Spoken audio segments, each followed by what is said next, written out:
yeah. I love my HBCU. And boy, I love it, love it. I love it, love it. I love my HBCU. And man, I hope my team they won. Yeah. I hope my team they won. Yeah. Man, I hope my team they won. I hope my team they won. Yeah. I tune into the HBCU Sports Lab to see if my team won or lost. If they lost, I'm quiet as a mouse. But if they won, keep tab. I'ma do the dab, yeah. Dr. Cavil, he know what he be talking about. Mike and Charles, they know what they be talking about. They compress the analytic data with your hip hop. If you know them like I know them, they gon' tell you if your team, if they won or lost, and who the ball. So listen to Professor, yes sir, and pay attention, cause he gon' teach a lesson. This is Dr. Bill with Inside the HBCU Sports Lab with Mike Washington, Charles Bishop. Mike Washington's out on assignment, still out on assignment. I think he said he's taking a deeper dive in life's occurrences and things of that nature. Something, I don't know. He was giving a lot of this stuff out. It's like, okay, Mike, all right. Just send me your notification. We'll put it in your adjunct review box. Make sure you get it signed by the provost, Mike. Just to make sure you got your butt covered. These lead forms, man. I got so many different lead forms. I don't even my head's well, we kid because we care. Welcome to episode 351 inside the HBCU Sports Lab radio show and podcast, the show that's covering the sporting HBCU for all things HBCU sports for institutions large and small, from the NAIA to the NCAA. We share insights and information on the HBCU sports culture, HBCU athletic aesthetics to facilitate the story of HBCU athletic programs in the business of HBCU sports. I'm your host, Dr. Kenyatta Cavil, along with my co-hosts. Today is Charles Bishop and A.D. Drew. We're filming from our home studios and sending a signal live to KCOH 1230 AM studios with the Texas Radio Hall of Famer, multi-Hall of Famer, that's Ralph Cooper. Had a chance to have lunch with him early today. He's doing well. And that is in the beautiful home of Texas Southern University from Houston, Texas. With that being said, had a chance seeing somebody point out Lloyd Wells and got in that discussion. And I was like, Ralph Cooper, you need to go on. I hit him on Twitter so he could get linked. I said, you need to give folks have some information on Lloyd Wells. And I was like, I tried to look up a dime and stuff like that. I thought it was fascinating with all things going around. Just when you think the football, HBCU football gets a downturn or we get a little chance to breathe before we can get into it, I think we've hearing some announcements coming out of that. We'll take the second half of the show, or at least the second segment, to get a little more into that. But before I even ask you all how you're doing, I'd be remiss if I didn't take a moment of silence. Tragic to hear this happening right after Christmas. Livingston College is deeply saddened by the passing of one of its own, college athlete Eric Henderson, a member of the Livingston College men's basketball team, died tragically in a car accident on December 22nd, just this past weekend. If you would, Mr. Henderson was a sophomore on the college basketball team, Livingston College basketball team, but a freshman on the basketball team where he played in small forward position. He was an honors student and lived in the Honors Residence Hall, native of Virginia Beach, Virginia. He was committed to the team and to Livingston College. He wanted to be at Livingston College. He took pride in being a Blue Bear, says James Stinson, Livingston's men's basketball head coach. Quote, he was willing to sacrifice to make sure everyone else was okay. He was the ultimate college student athlete, as he says, end quote. Obviously, the president, Dr. Anthony J. Davis, said, quote, our thoughts and comfort and peace during a difficult time is extended to Eric's family, friends, teammates, and college athletes, end quote, was stated by the president. Sad news. Let's give a moment of silence for Livingston Blue Bears as they have lost Eric Henderson.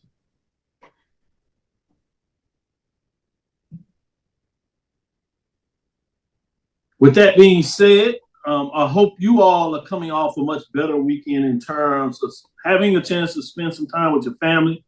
Holidays, obviously, we're in the Kwanzaa, second day of Kwanzaa. Get a chance to talk about that a little bit as well for all those that celebrate Kwanzaa. I want to make sure we get into that. But before I do that, I'd be remiss if I didn't say, Charles Bishop, how you doing today? Doing well, Dr. Cavil. It's finally not as cold as it's been the past few days. I could get out on the golf course today, so had an opportunity to really enjoy myself sunning on the golf course, if you will. So had a blast doing that. You took a day off to do some golfing? You don't have to take days off to do golfing, do you? Hey, we'll be taking multiple days if I can. AD Drew, how you doing today? Hey, I'm doing fine, my brother. I'm doing fine. Happy Kujalia, which is self-determination, which is day 2 of Kwanzaa. And I am self-determined to not only make myself a better person, but to spread that throughout this network and to make this network a better network. So happy Kwanzaa to everybody.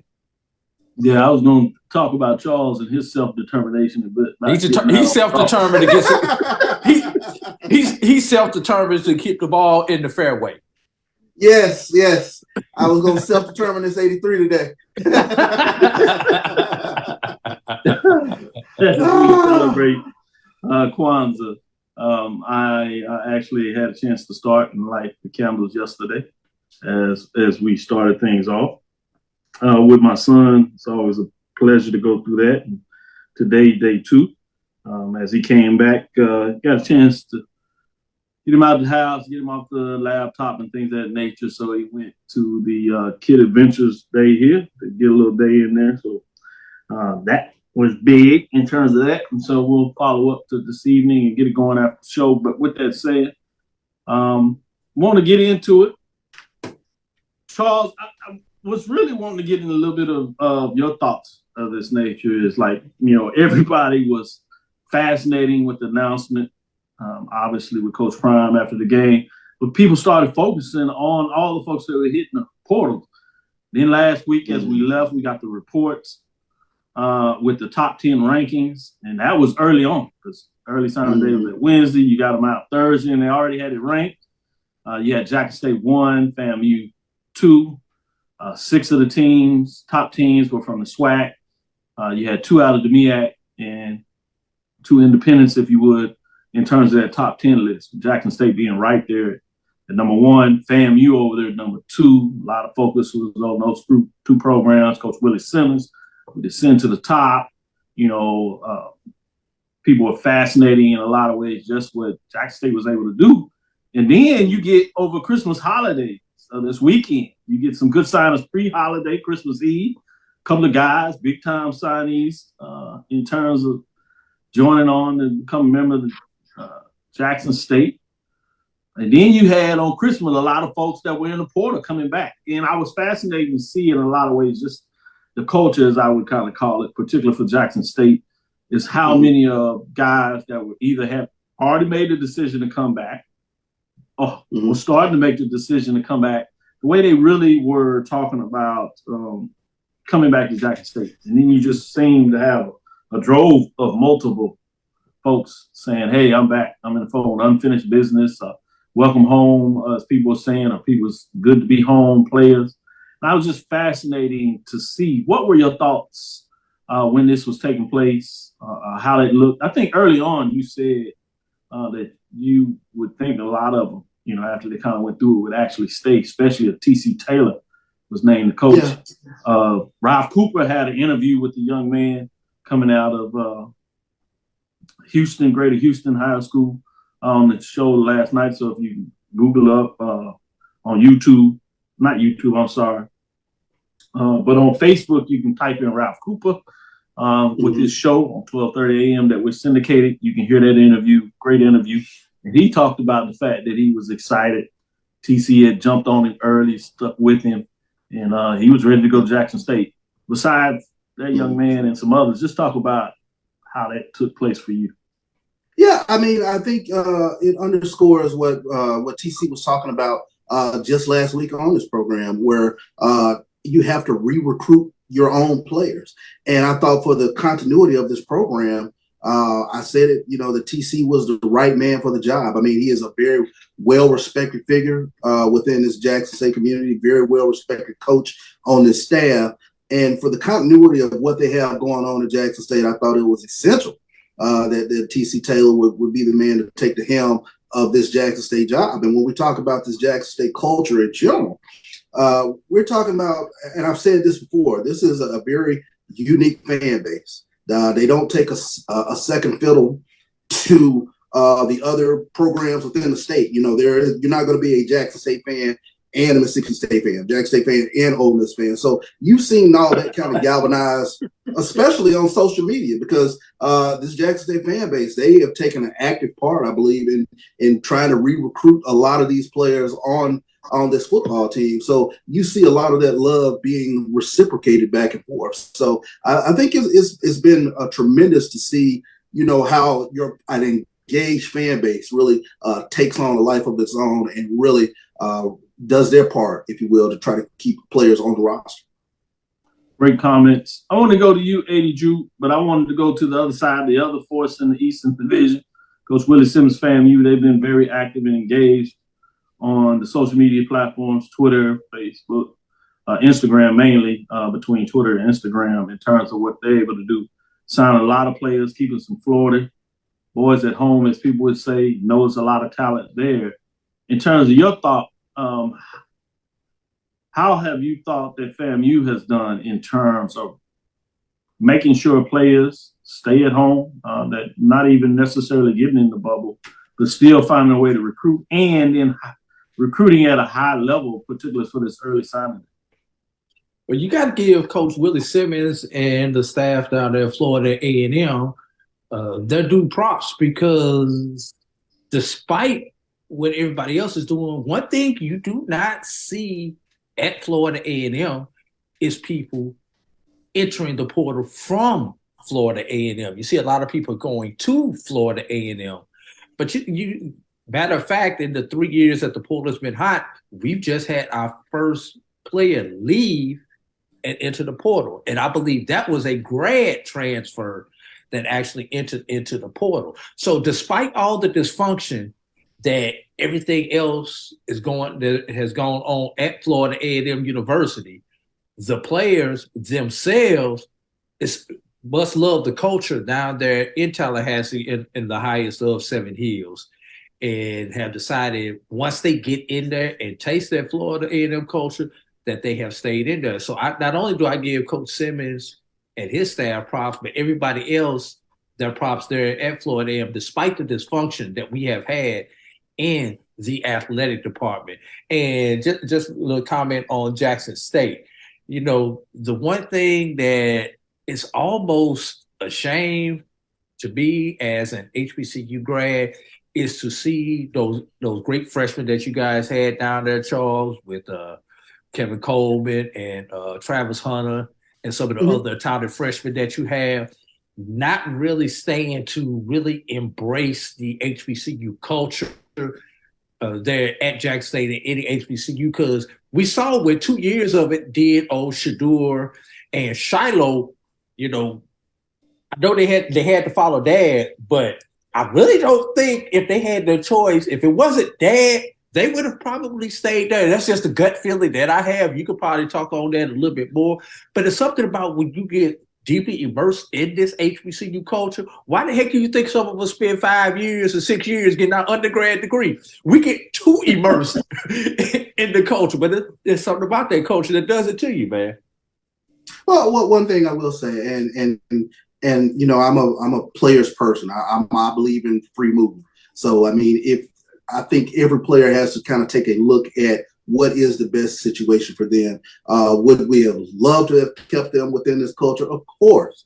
No doubt about it. But I think, whatever their inner circle feels is the best thing for that player, you have to allow for that to happen. And you have to allow for the transfer portal is what it is. It swings both ways. You get players coming in, and there will be cases where players will leave. That is just the way college athletics is, college football business is nowadays. So it really is not something that bothers me where it overextends, my fandom within my team. I still love Jackson State dearly. Those guys just made a decision that they thought was best for them. Okay, one last comment, Doc, before we transition off this topic.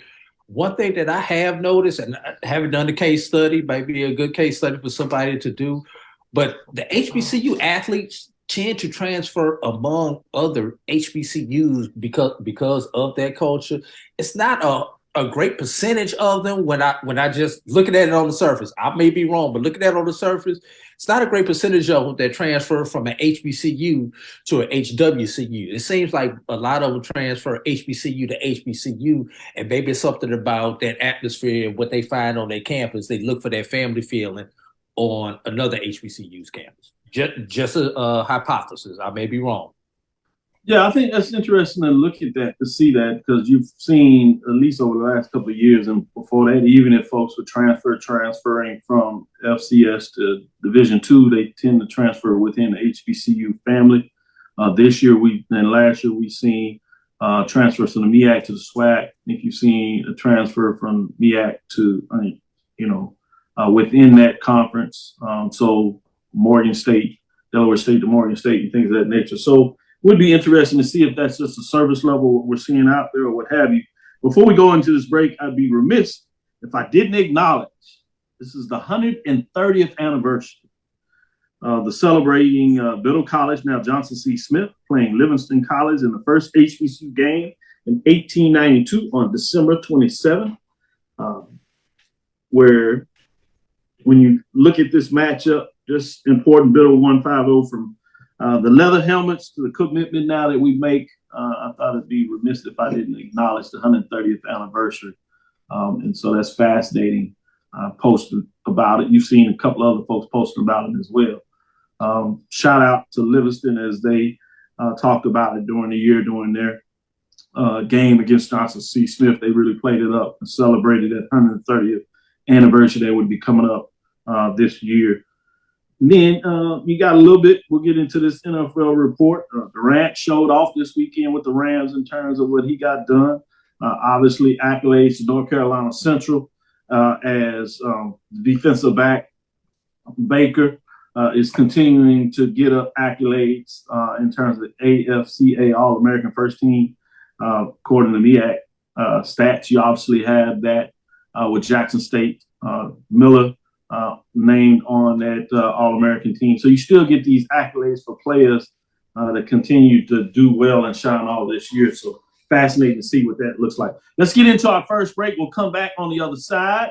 Want to get into some of this breaking news, if you would, Ed Reed. And obviously, as you heard some things trickling out, you got it straight from its source from Bethune-Cookman Twitter account, talking about they basically have agreement in hand. So I want to talk about the Ed Reed, the next wave, if you would, the challenge from another NFL Hall of Famer to come into the SWAC. This time it's going to be at a private school in Florida, Bethune-Cookman. I don't think it would be better to discuss this with these two gentlemen, obviously with their connection with their alma mater, experiencing this in versus ways, and then you obviously have the rivalry. So I want to get in that talk a little bit as we get back. Stick with this. We'll be right back after this break. This is Brian Fulford. A.D. Drew and I are co-hosts of the BCSN SportsWrap. We talk about all things related to HBCU athletics. From the games, teams, coaches, and fan interest stories, we cover it all. You can find our shows on Facebook at BCSN SportsWrap, YouTube at MyJBN Online, and everywhere you listen to podcasts like Anchor, Spotify, Google, and Apple Podcasts. You can also find the show on the Jericho Broadcast Network's app. Make sure to download. We look forward to you joining the conversation and being a part of the show. We are making the virtual HBCU experience available wherever you live through Stillman Online. We offer online degrees in business, criminal justice, psychology, and religion. Stillman also offers technology badges in cybersecurity and data analytics. You can participate in all student activities, fraternities and sororities, internships, graduation ceremonies, and much more. Apply for admission today at stillman.edu. Stillman College, where we prepare you for a different world. T. Madden & Associates is a sophisticated and experienced law firm located in your neighborhood. We're turning injury to cash. T. Madden and Associates obtained almost $2 million for my injury. They turned my injury to cash. Now, we can't guarantee how much your injury is worth, but we've recovered millions for our clients. Call T. Madden and Associates at 833-PAID-123. That's 833-PAID-123. From novice to aficionado, find yourself here. High quality cigars plus personal customer service. Slow Burn is Waco's only mobile cigar lounge, featuring a meticulous, curated collection of premium cigars. Visit our website, www.slowburnwaco.com. That's www.slowburnwaco.com. Press the analytic data with the hip hop. If you know them like I know them, they gon' tell you if your team, if they wanna loud, and who the ball. So listen to Professor, yes sir, and pay attention, cause he gon' teach a lesson. This is Dr. Ville inside the HBCU Sports Lab with none other than the professors. We have Professor Charles Bishop, Clinical Professor A.D. Drew in the building. We had released about 458 Bethune-Cookman Athletics from their Twitter account. I'm not sure if you can get any more official than that. I know you have some other folks that jumped out there releasing the story. But I'm going to go from the institution itself, their Twitter account, as they have said. Bethune-Cookman University Athletics has entered an agreement in principle with Pro Football Hall of Famer Ed Reed to be a 16th head football coach. More information will be forthcoming. Hashtag let's go. Hashtag Hell Wildcats. Hashtag pray together. That's P-R-E-Y. Although private school playing on the words pray, P-R-A-Y, for those that are not familiar with the marketing components of Bethune-Cookman. Fascinating to hear this out. You know, obviously everybody thought they kind of had a downtime. Everybody's preparing to get in basketball. We released some stuff last week to kind of wet your whistle, if you would, in terms of the major division, both men's and women's, looking to get back into some Division II. We're going to do that maybe a little bit later in the show, at least give you some rankings of some teams that are hot out there, such as Virginia Union, at the CIAA on the men's side. Langston is what they're doing, NAIA coming out of there. Man, look at that. I like that. Great work there. Quick work in terms of what that looks like. So I'm going to start with you, Charles, first. Obviously, I'm not sure anybody that has had more insight and experience, direct, relationship in terms of filming, having discussions, literally going down to Coach Prime's house as he was part of the Jackson State staff, university leading the football program there. What are some things that you look at in terms of this announcement that seems to be forthcoming with Hall of Famer Ed Reed? Obviously, pretty close with Deion Sanders in different ways, both of them Florida boys, obviously playing at rival institutions, but people may not realize that they played together. Baltimore Ravens for a very short stint in terms of Coach Prime, Deion Sanders, when he was there. Reed obviously made his Hall of Fame career with multiple Super Bowl wins in terms of what he was able to do there. Very heavy in the limelight, respected in various communities across the board in terms of what he's had to do. Not necessarily somebody that has stayed in the limelight as much as Coach Prime, but somebody that certainly has a gravitas that is significant in terms of people following. He also had a stint with the Texans. So, we've heard some flirtations, us that has been in the business for sure, some other folks in terms of some other HBCUs that approached him a year ago in terms of considering taking that job.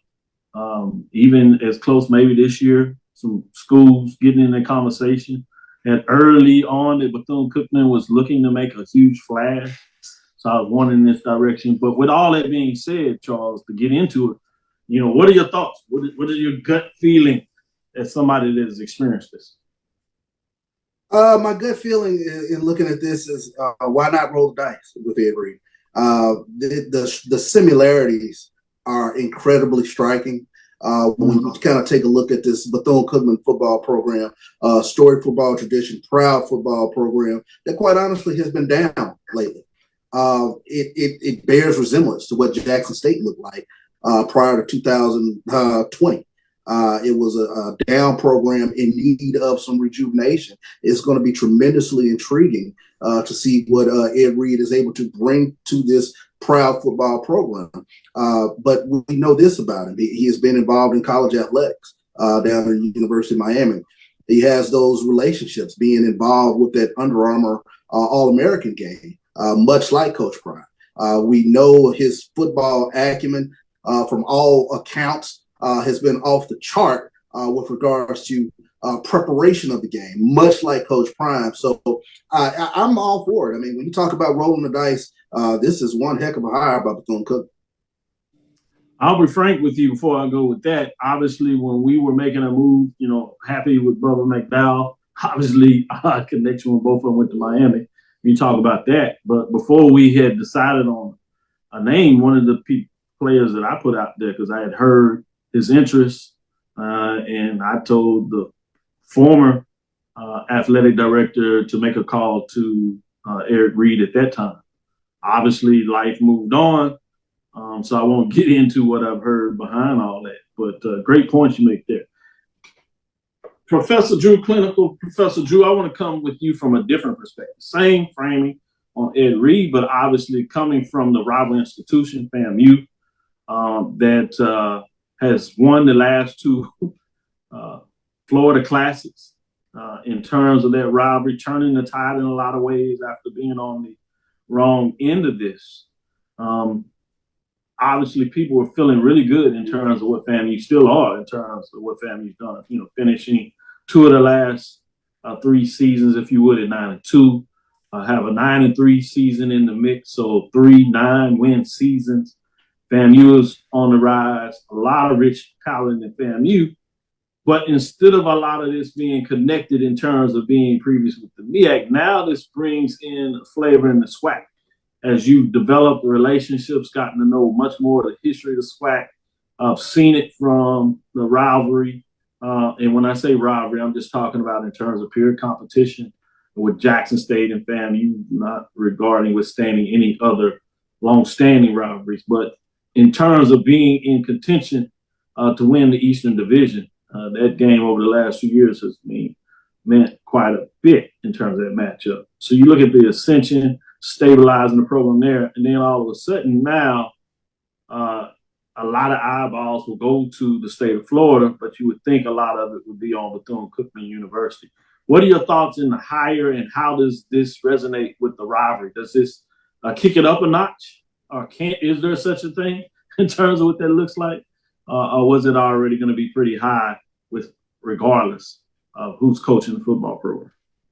Oh, that rivalry is going to be there no matter who's coaching either one of these two institutions. For Charles, it's just like Jackson State and Alcorn. It don't matter. Both teams could be 0 in a million, but when those two play, the rivalry shall rule supreme.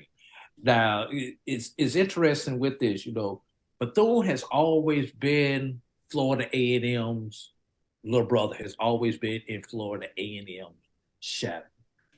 For me, as a Florida A&M Rattler, this is the first time that, Bethune may have done something to get out of the Florida A&M shadow. And when I say in their shadow, Florida A&M became a university before Bethune became a university. Bethune followed Florida A&M from the SIAC to the MEAC.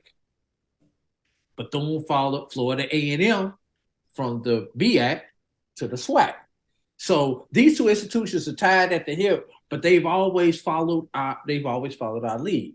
This is the first time that they've kind of stepped off of that path and following what Florida A&M has done.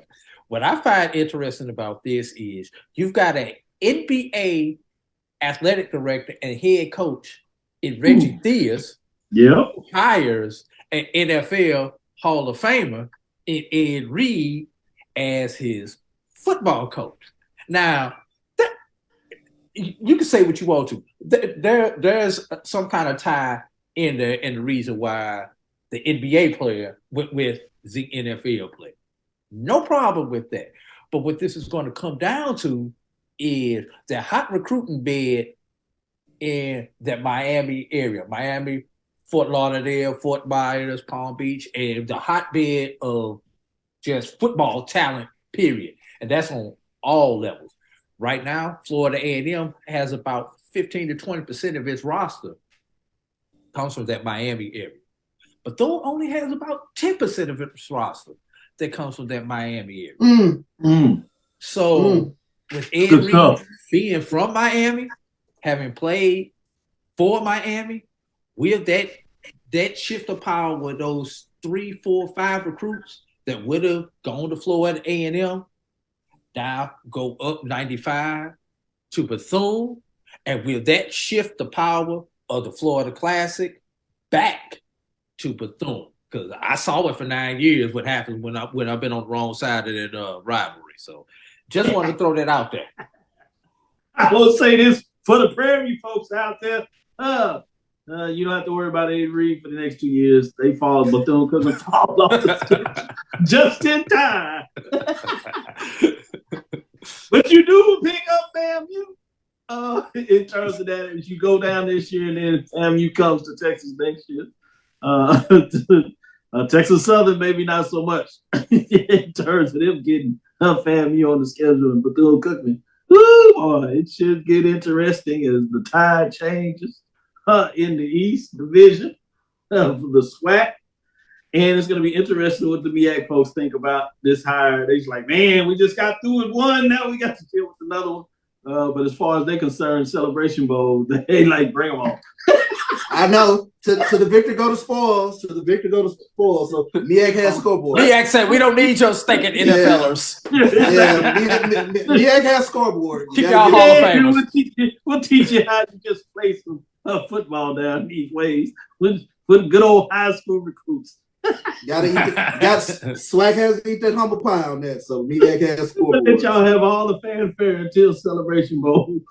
Yeah. And then we'll stick our toe in there and see where we get at.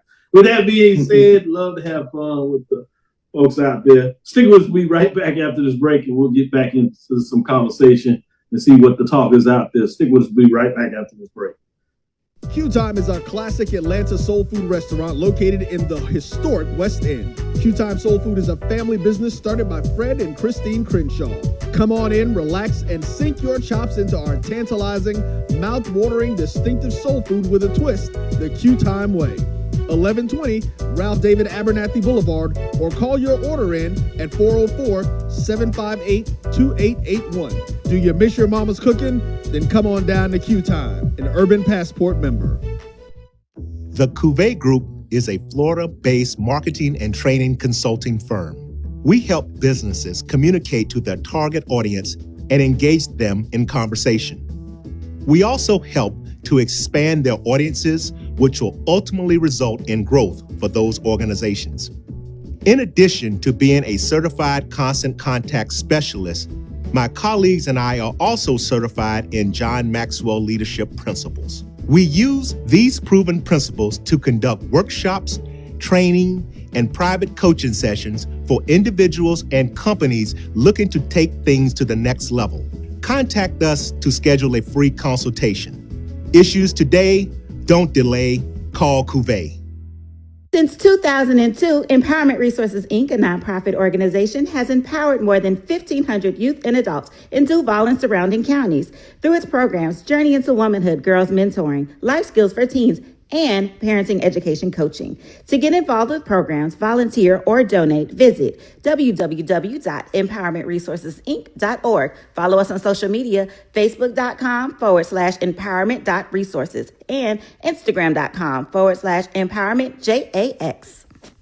Are you hungry for authentic Caribbean food like jerk chicken, oxtail, red snapper, shrimp, tofu, and rasta pasta? Well, find your way over to Mango's Caribbean Restaurant, 180 Auburn Avenue, right next to Royal Peacock in downtown Atlanta. them belly full but we hungry. Mango's Caribbean Restaurant, open daily from 11 a.m. to 10 p.m. And on Friday and Saturday, we're open till 4 a.m. Come to Mango's and put some spice in your life. So we've got a good thing going. Mango's Caribbean Restaurant, 180 Auburn Avenue, right next to Royal Peacock in downtown Atlanta. For more info or directions, call 404-698-3992 or log on to mangoscaribbeanrestaurant.com. For instant coupons, text MANGOS to 313131. Tell your mama hungry, papa hungry, brother hungry. Mango's Caribbean Restaurant, authentic Caribbean cuisines. Open up the door, tell them mama hungry. Press the analytic data with your hip hop. If you know them like I know them, they gon' tell you if your team, if they wanna lose, and who the ball. So listen to Professor, yes sir, and pay attention, cause he gon' teach a lesson.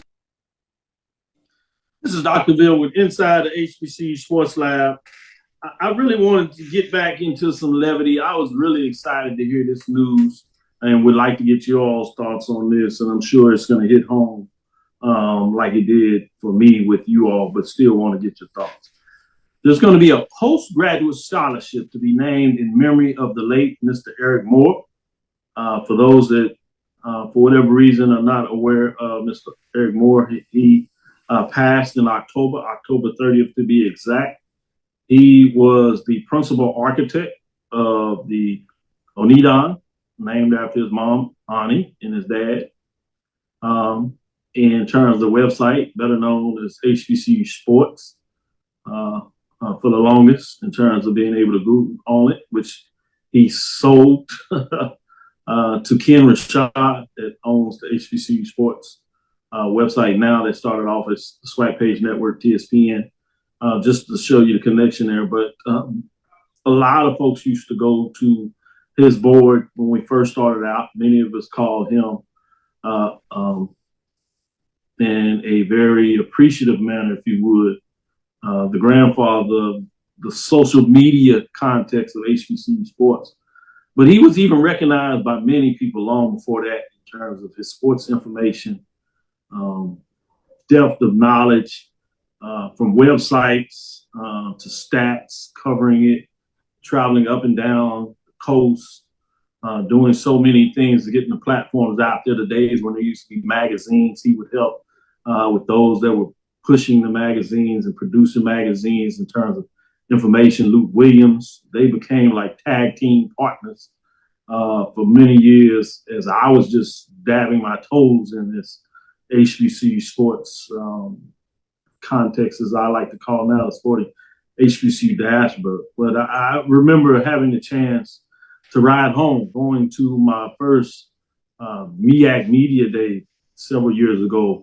I rode with him, canceled a flight that took me from Norfolk to Houston, rode with him to catch another flight coming out of Raleigh so I could get back home. But I thought it would be the opportunity to ride, someone to ride with him and just to glean the knowledge. And I got this chance. So I say all that because just to pay homage, and what a better way than the CIAA finding a way to get this done. Eric Moore Postgraduate Scholarship will award $10,000 to a college graduate who is interested in pursuing a post degree in communication, marketing, and media, and who will be entering their first year of graduate studies. The applicant must be seeking admission or have been accepted into a sports administration or program that will help the applicant obtain a career in intercollegiate athletics. Moore was inducted into the CIAA Hall of Fame in 2019. Moore, known affectionately as the Guru, was a media pioneer and a preeminent figure in the league's online presence and setting the conference's standards for in-game statistics. Moore served as a resource, guide, and mentor to many sports information directors within the CIAA and across the NCAA. He was also the executive director of Black College Sports Information Directors Association, the SADA, a role he had held since 2001. Quote, for the past 3 decades, there has not been a person that has loomed larger and had a greater impact on the CIAA media than Mr. Moore, end quote, said Tanya Walker, Senior Associate Commissioner for Strategic Marketing and External Operations in the CIAA. Quote, It is only right to honor Mr. Moore with a scholarship that will allow him to have a positive imprint on further generations and contributors to the CIAA HBCU athletics, end quote. In addition to the postgraduate scholarship being named Moore's honor, the CIAA will be dedicating the 2023 CIAA men's and women's basketball tournament press room after Moore as well. Applicants are now being accepted for the scholarship. The application and requirements for the 2023 award are available online at the CIAA.com. That's THECIAA.com, or by clicking the website so you can get to the application directly. It must be submitted by February 15, 2023. Kudos to the CIAA and all involved for making this happen. Extremely noteworthy and prominent. Make sure we discuss it right here for many of us that have shared. Obviously, he was part of the organizing platform that we talk about, HBCU Pro Sports Media, in terms of the foundation of getting that going. He was heavily involved with doing that. So just wanted to acknowledge that. Charles, what are your thoughts on this? I mean, when you take a look at the impact of Mr. Moore, so many of us have a platform because of his work. Interestingly enough, when I was in Jackson, the last time I was in Jackson, I found some old faxes in my room that unknowingly I had faxed to Eric Moore in terms of getting stat information out, as I used to volunteer in Jackson State Sports Information Department. His impact is unbelievable when you take a look at what he's done with regards to HBCU media. I had a tremendous honor to have dinner with you guys at the first Celebration Bowl. And it was just knowing that I was in the presence of greatness in terms of all that he's done, because he was always that first source when you were hunting for any and all stats beyond just what was going on in the SWAC. It was Eric Moore that you turned to. So you're always appreciative for all the work that he did to build up this platform. Before I saw this, just the other day, I was having a chance and I was going through my pictures to try to look up some other stuff. And I came across the picture with myself and Eric Moore that I was looking for during the time of when he passed. But it was appropriate that I saw it now, and then I get to do it in a much joyous occasion. With that being said, A.D. Drew, I'd be remiss if I didn't give you a chance to give your thoughts on this as well. You guys know, but a lot of people don't know, I've had the pleasure of doing the last 2 BX-SWAC challenges and the last 3 Celebration Bowls as the official statistician, one of the official statisticians. And I really take pause when I think about it and think about what Eric Moore did just in that portion of it, the portion that people don't see, but people expect. Because think about what we did before you had these computerized statistics, and before you could follow stats online. Well, Eric Moore was one of those pioneers in pushing out this technology to the CIAA and to HBCUs, and to transition them from paper stats to the various computer programs that we are using right now. And when I'm sitting there and I'm thinking about it, before we switched to the new system, the old system that we used when I first started doing stats about 6-7 years ago, probably longer than that, probably about over a decade ago, that was the system that Eric Moore had pushed out. I did not know that at that time. This is something that I found out later on through it and reading information from him. I only had the chance to meet Eric one time. I wish I would have had the opportunity to meet him more. And when I say one time in person, talked to him many times on the phone and on Zoom calls. But just in that field, which I've had the pleasure of doing some big games and just some local games, just the fact that this is something that he pushed for starting back in the 90s and into the 2000s, pushing out this statistical digital platform, so that not only the coaches can have this information readily available, but the fans could have this information readily available. And because of that, it's actually allowed me to be employed in doing something that I actually enjoy doing being an official scorer. Great comments by both of you all. Want to get into the fundraiser, so I'm going to give you a little more information on that before we close out of there. On a more exciting note as well, accolades in terms of that is Southern's baseball greats. Coach Cador, and Ricky Weeks are going into the College Baseball Hall of Fame. It just That's the Black College Baseball Hall of Fame, Dr. Cavil? No, this is the college baseball. Oh, I just wanted to make sure everybody heard that part right. In terms of in Omaha, Nebraska, February 2nd through the 3rd, Roger Cador and Ricky Weeks were the part of a dominant era of Southern baseball that resulted in multiple SPAC championships and individual honors. Too many.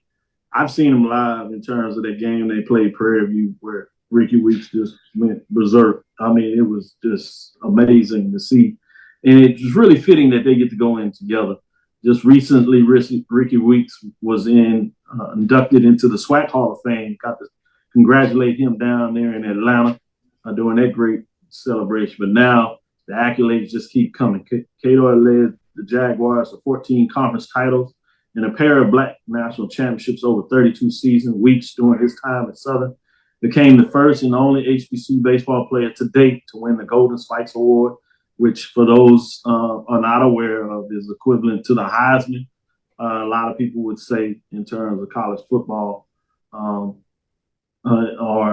those basketball honors when you talk about the Naismith. The two will be inducted in the College Baseball Hall of Fame together during a ceremony, as I said, February 2nd to the 3rd in Omaha, Nebraska. I might have to find myself up there. I've been looking to get up that way for the baseball tournament. Maybe I can get up there then and come back and take Deuce to the College World Series. It's a special moment for me, and I know it is for Ricky, end quote, Cador told the Advocate. But what makes it really special is he and I going in simultaneously, no doubt about it. I don't know many coaches who can say that, end quote. While at Southern, Cador compiled 913 wins, 597 losses, and 1 tie, record building one of the most successful HB programs in the nation. The Jaguars made 11 NCAA tournament appearances, including becoming the first Black college team to win in an NCAA regional, 13-time SWAC Coach of the Year, produced 10 All-Americans and 62 drafted players.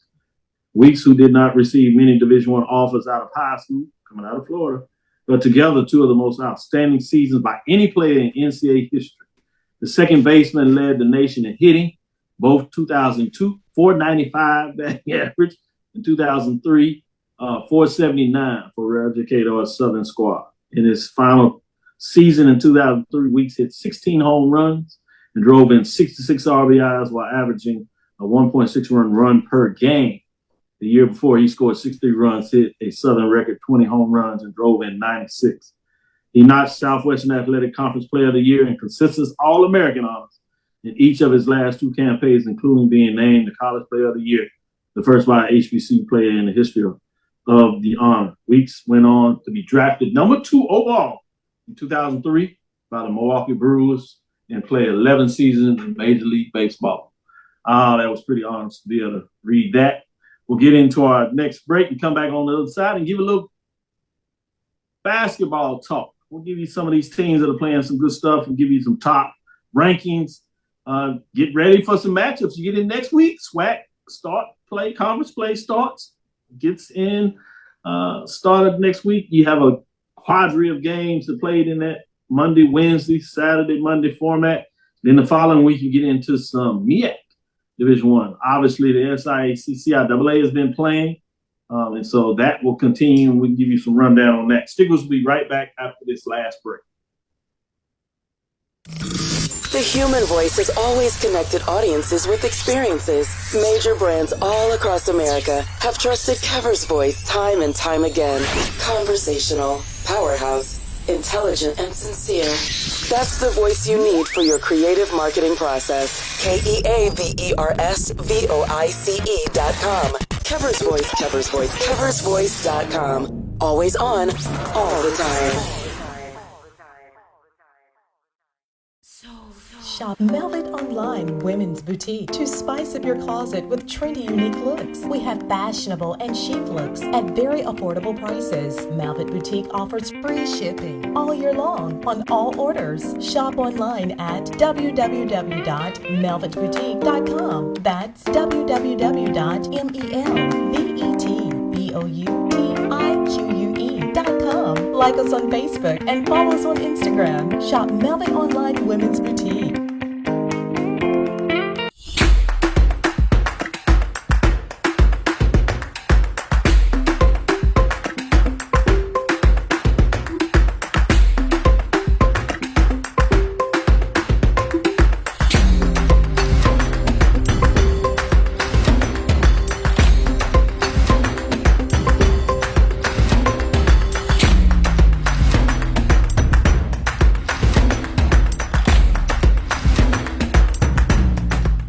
From novice to aficionado, find yourself here. High quality cigars plus personal customer service. Slow Burn is Waco's only mobile cigar lounge, featuring a meticulous, curated collection of premium cigars. Visit our website, www.slowburnwaco.com. That's www.slowburnwaco.com. That's the analytic data with your hip hop. If you know them like I know them, they gon' tell you if your team, if they wanna law, and who the ball.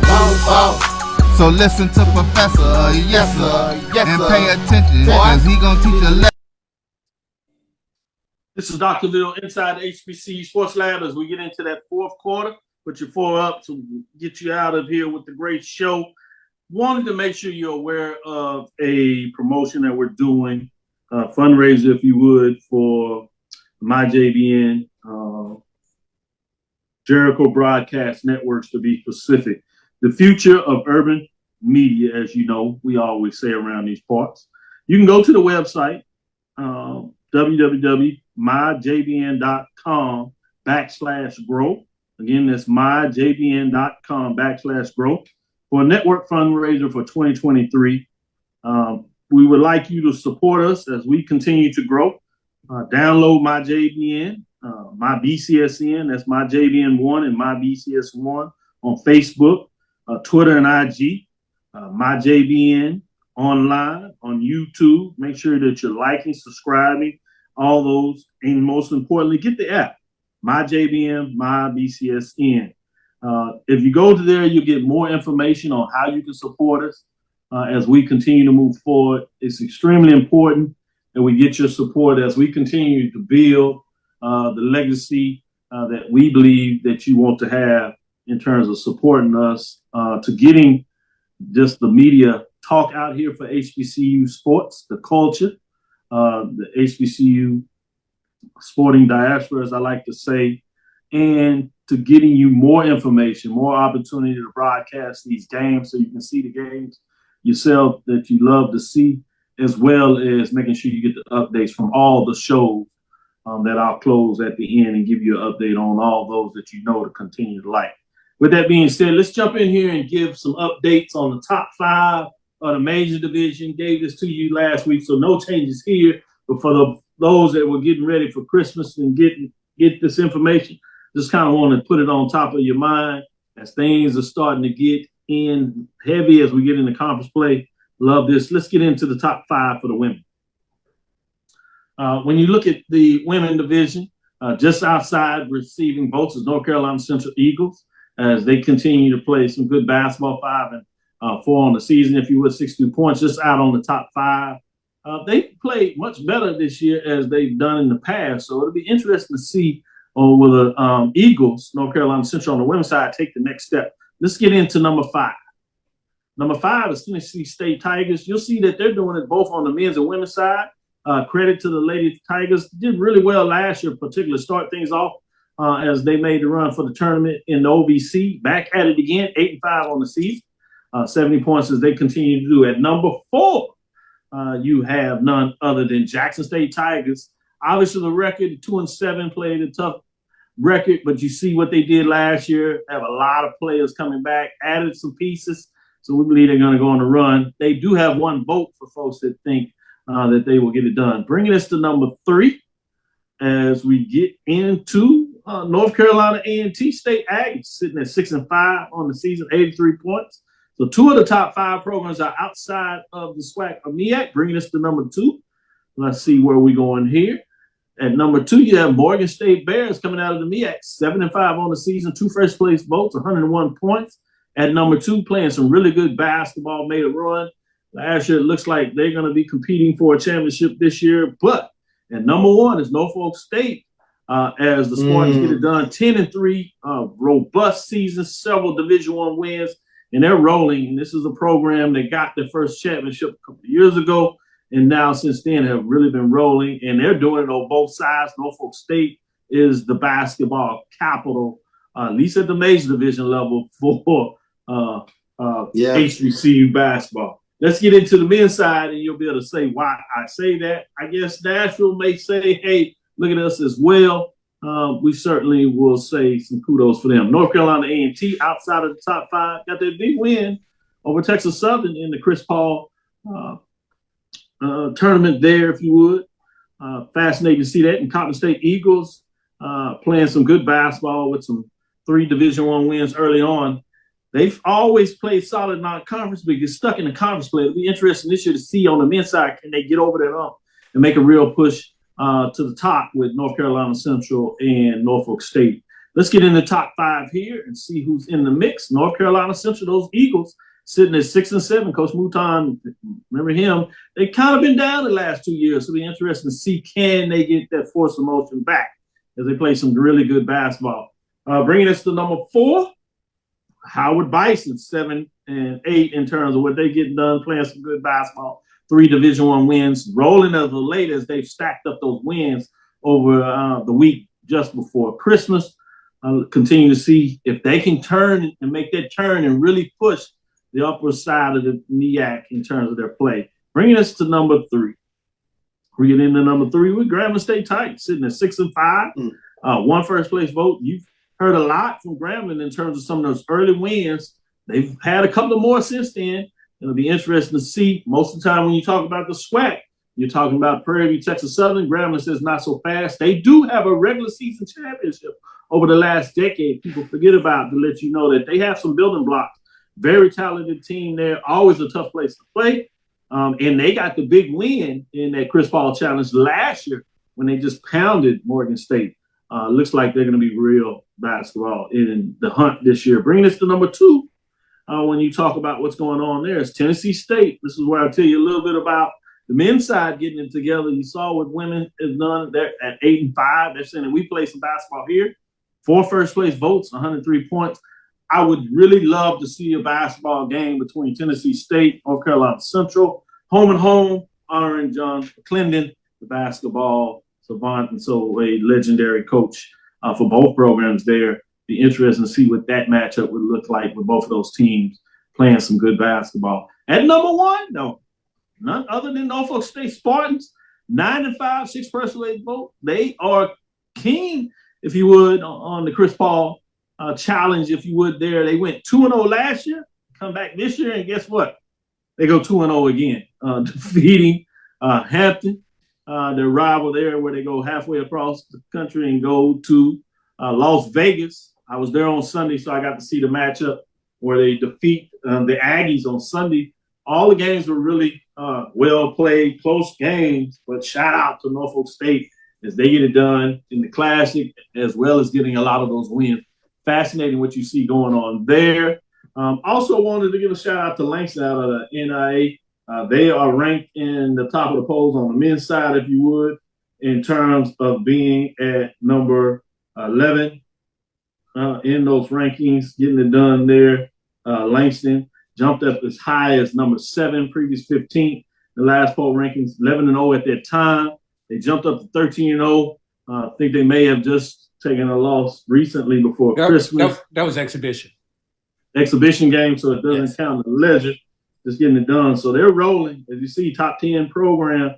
Be interesting. Keep your eyes on what they get done there in a lot of ways. In terms of the women, you got to go outside of the top 25. Some teams getting some love. Xavier would be outside of that top 25, as well as Russ on the women's side and Philander Smith in terms of some teams to keep your eyes on outside of the top 25, but they're playing some pretty good basketball on that side. When you talk about it for Division II in regards to the men, and you go back, I told you a little bit of Virginia Union sitting at 10-2. As the last 4 rankings, they were number 19 in the country, playing some good basketball. CIAA looks like they're getting their act together in terms of getting back to their perennial status, because at number 25, you got Claflin out of CIAA sitting at 9-1. Some good basketball being played in that conference. Winston-Salem State, we've seen what they've done a little bit in terms of that, to give you just some names of those outside of the top 25. Looking at to it, SIAC, look for Clark Atlanta. They're playing some pretty good basketball on the men's side. And then when you look at the women in terms of those rankings, it's going to be fascinating to see how things go there in terms of those top 25 programs getting it done there. As we get into it, as we get to close, whatever direction you want to go on all those rankings, major, mid-major, Charles, what are your thoughts in terms as we turn the clock and get into some basketball as the balls will hit the hardwood, if you would, opening up this new year? What are your thoughts? Yeah, real quick, because I know we're up against it, but I always pay attention to those teams that are not upside down coming out of non-conference play. Norfolk State, like you mentioned, they are the basketball capital of HBCU basketball, both men's and women's team, both tremendously strong. What also catches my eye is normally the offense, defense, sort of the margin of victory, if you will, or the margin between the offense and defense. Norfolk State a positive 9.5 in regards to that. Grambling on the SWAC side, we normally look to Texas Southern Prairie View as dominating on the men's side as far as basketball, but Grambling I think will be right there in the mix. When we jump off first week of January, we get right into it with Texas Southern and Southern visiting Texas Southern. So you get right into the thick of things from the jump. And on the women's side, on the SWAC, it's going to be real interesting to see Southern try to get back into the mix and fight it out, not only with Jackson State, but UAPB. I think they will be right there in the mix on the SWAC women's side. So looking forward to it, especially when we get to the first week of January. Yeah, it's good stuff. Let me go to you, AD Drew. Give me some updates on the mid-major. I know you spend a lot of your time covering them. What direction that you want to talk about in terms of basketball, men's or women's? You mentioned Langston on the men's side being a perfect 13-0. Dr. Cavil, there's only one other HBCU that's undefeated right now, and that would be Tougaloo, undefeated with the Bulldogs sitting at 10-0 on the men's side. The only other NAIA with double-digit victories would be Philander Smith, sitting with a 10-1 record. On the women's side, your top winners in the NAIA. Langston has the most wins at the 10-3 record. Philander Smith sits at 9-3, so does Florida Memorial. And sitting both at 9-4 are Wiley and Stillman. Flip it over to the Division II. I'm hearing some feedback from somewhere. Sorry. Your double-digit winners on the men's side: Lemoyne-Owen, 11-3, Virginia Union, 10-2, Winston-Salem State sitting also at 10-2, and on the women's side, your top winner out there is the Golden Tigers of Tuskegee with a 9-3 record. No one has double digits yet. Got Savannah State sitting at 8-2, Lane sitting at 8-2, West Virginia State at 8-2, Claflin at 8-3. Those are your top winners in the mid-major divisions at this point in time, Dr. Cavil and Charles. Appreciate those reports on the men's and women's basketball major division, mid-major division. I see the folks giving some great comments in the tape. Appreciate y'all. Y'all having some good ones in there. The discussion about Coach Eric Reed, your thoughts on that and how we move forward. Or Regis Theus, is he going to do a good job with y'all athletic department? Well, some people are going to be happy about that hire if he's able to make sure that he gets it all done as the reports come out. But it all remains to be seen.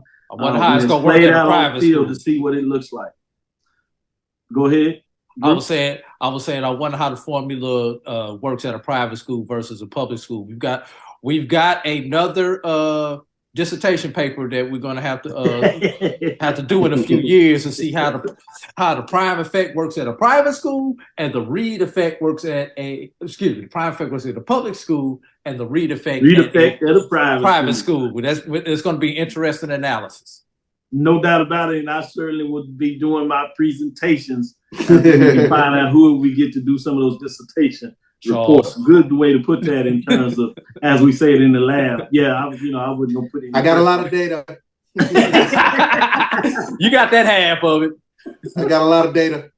See, the thing is, that data is going to be quoted in the other article, in the other half of the study, Charles. There you go. There you go. Thank you for listening to Inside the HBCU Sports Lab. Make sure you share our podcast with your friends and colleagues. I am Dr. Kenyatta Cavil, the Dean of HBCU Sports, coming from inside the lab in the College of HBCU Sports with Mike Washington, Charles Bishop, and A.D. Drew. Mike Washington's out on assignment, or at least that's what he tells us. We'll find out, see if we can get him back in here on Thursday. If not, we'll keep the eye looking for him. Make sure he turns in his paperwork, as Drew appropriately said. Follow me, Dr. Kenyatta Cavil, on Twitter, Facebook, and Instagram. That's DrKenyattaCavil. That's DrKenyattaCavil. Continue to stay with us. We'll be back on Thursday to give you some more updates on the HBCU news. You know you want to check it here. It is ever-changing. It is the gift that keeps on giving, especially if you love HBCU sports. Dream big. Continue moving forward. We will talk with you soon. Charles? Of course. Drew? Lecture. Dismiss.